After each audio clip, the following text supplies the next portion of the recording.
Halo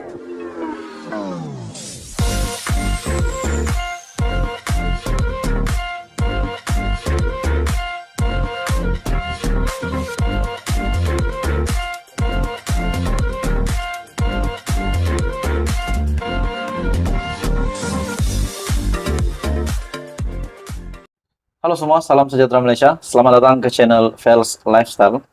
Tuan-tuan dan puan-puan, saudara-saudara yang saya hormati sekalian, satu isu panas berkaitan dengan salah satu menteri di dalam kerajaan hari ini membuat pengakuan, yaitu Lim Guan Eng, membuat satu pendedahan bahawa ada konspirasi untuk menjatuhkan beliau. Oke, sebelum saya meneruskan isu panas ini, saya ingin mengucapkan ribuan terima kasih kepada Anda yang menonton video ini dan kepada Anda yang sentiasa setia bersama di dalam channel ini. Teruskan bersama di dalam channel ini untuk info yang padu, info yang mantap, info yang hangat dari channel ini. Nah, saudara-saudara, satu pendedahan dari Lim Guan Eng, yaitu bekas Ketua Menteri Pulau Pinang, akan mendedahkan pihak yang terbabit dalam konspirasi untuk menjatuhkannya susulan pertuduhan kes rasuah dan pengubahan wang haram terhadap beliau dan isterinya. Adakah ini bermakna ada pihak yang menggesa Lim Guan Eng untuk melepaskan jawatan dengan menjatuhkannya? Dalam sebuah artikel yang mendedahkan, akan dedah konspirasi untuk menjatuhkan saya. Bermakna Lim Guan Eng sudah pun tahu bahawa beliau akan dijatuhkan dan sudah pun tahu siapa pihak yang menjatuhkan beliau. Maafkan saya, beliau adalah ahli parlimen dalam kerajaan perpaduan. Nah, dalam satu artikel, pengerusi DAP itu berkata, mendakwa pihak terbabit bukan saja cuba menghancurkan nama baik dan kerjaya politik, malah juga partinya. Saya akan lawan konspirasi jahat bermotif politik dan menuntut keadilan di mahkamah, berani kerana benar. Kami akan lawan di mahkamah, buktikan kebenaran dan dapat keadilan. Pihak pendakwaan dan Suruhanjaya Pencegahan Rasuah Malaysia memfailkan satu dakwaan yang tidak berasas. Kami juga akan buktikan di mahkamah bahawa mereka memalsukan dan menyembunyikan bukti seperti yang dilakukan dalam kes lain dakwa beliau di Facebooknya. Jadi bagi saya, pendedahan dari Lim Guan Eng ini amatlah panas dikarenakan ini melibatkan status beliau dan beliau juga mengaku tahu siapa pihak yang mempunyai konspirasi untuk menjatuhkan beliau setelah beliau berkata akan dedah konspirasi untuk jatuhkan saya.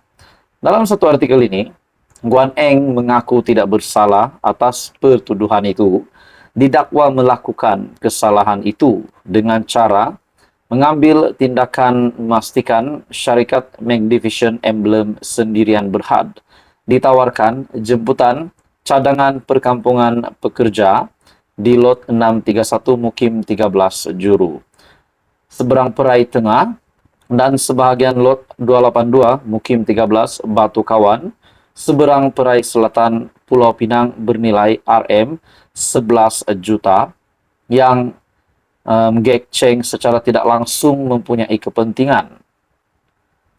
Pada tahun 2020, Guan Eng didakwa sebagai seorang pegawai badan awam, yaitu Ketua Menteri Pulau Pinang dan pengerusi Lembaga Tawaran Perbadanan Pembangunan Pulau Pinang PDC menggunakan kedudukan untuk suapan, yaitu wang berjumlah RM372,000 bagi isterinya melalui syarikat Excel Property Management and Konsultansi Sendirian Berhad. Bagi saya ini satu pendedahan yang mengejutkan dari Lim Guan Eng, di mana beliau berkata akan dedah konspirasi untuk menjatuhkan saya. Jadi saudara-saudara, apa komen Anda?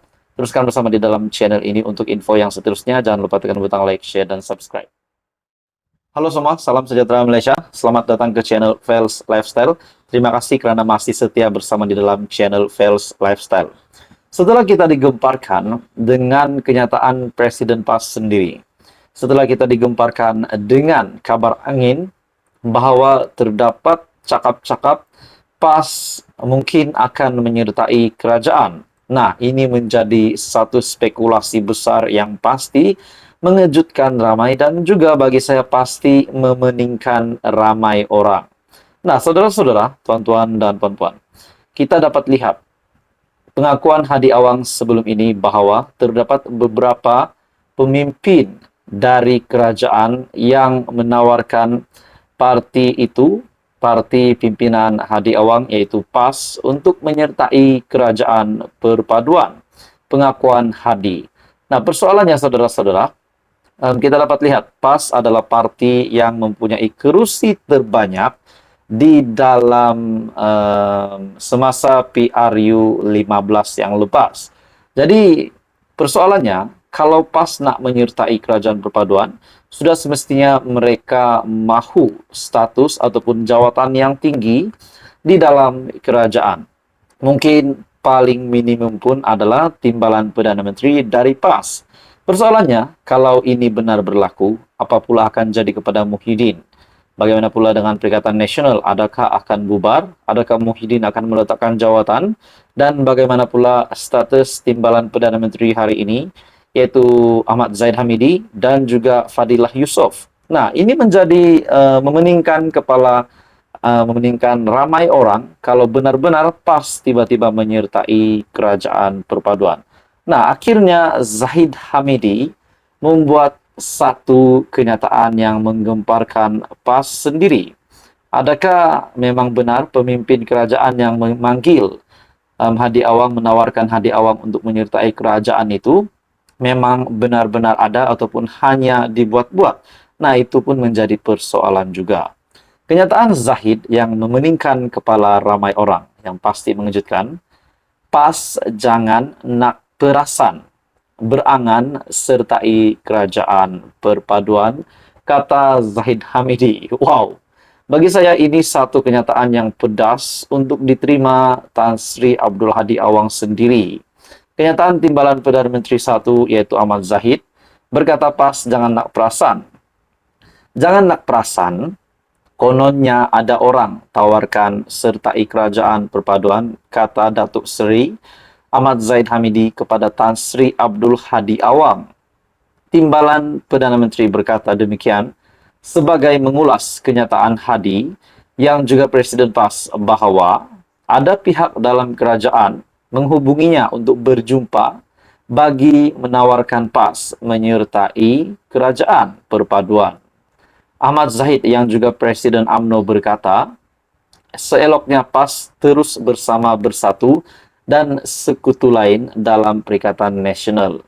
Saya rasa eloklah mereka PAS terus berkawan dengan bersatu menurut timbalan Perdana Menteri. Jangan perasan ada sesiapa nak tawarkan Hadi, katanya kepada pemberita. Ahmad Zahid yang juga pengerusi Barisan Nasional turut menolak dakwaan Abdul Hadi itu. Dakwaan PAS ditawar sertai kerajaan di luar pengetahuan timbalan Perdana Menteri. Jadi persoalannya, kalau Zahid Hamidi sendiri pun tidak tahu tentang tawaran itu, bagaimana pula dengan pemimpin-pemimpin yang lain? Nah, adakah itu hanyalah merekaan semata-mata untuk menimbulkan, menambah pening kepala ramai orang penyokong PAS sendiri dan penyokong kerajaan perpaduan? Dan spekulasi pun dibuat kalau PAS memasuki kerajaan perpaduan, bagaimana pula status timbalan Perdana Menteri, ataupun status Perdana Menteri sendiri dan juga status Perikatan Nasional, kepimpinan Perikatan Nasional. Hadi yang mendakwa tawaran itu muncul kerana PH, khususnya PKR, menyedari kedudukan tidak kukuh. Apatah lagi jumlah kerusi Melayu parti berkenaan tidak sebanyak PAS. Jadi bagi saya, tuan-tuan dan puan-puan, kerajaan yang ada hari ini cukup kukuh dan cukup baik. Jadi itu menjadi persoalan ramailah kalau tiba-tiba benar PAS masuk kerajaan. Jadi saudara-saudara, apa komen Anda? Teruskan bersama di dalam channel ini untuk info yang seterusnya. Jangan lupa tekan butang like, share, dan subscribe. Info padu, info hangat disediakan di dalam channel ini.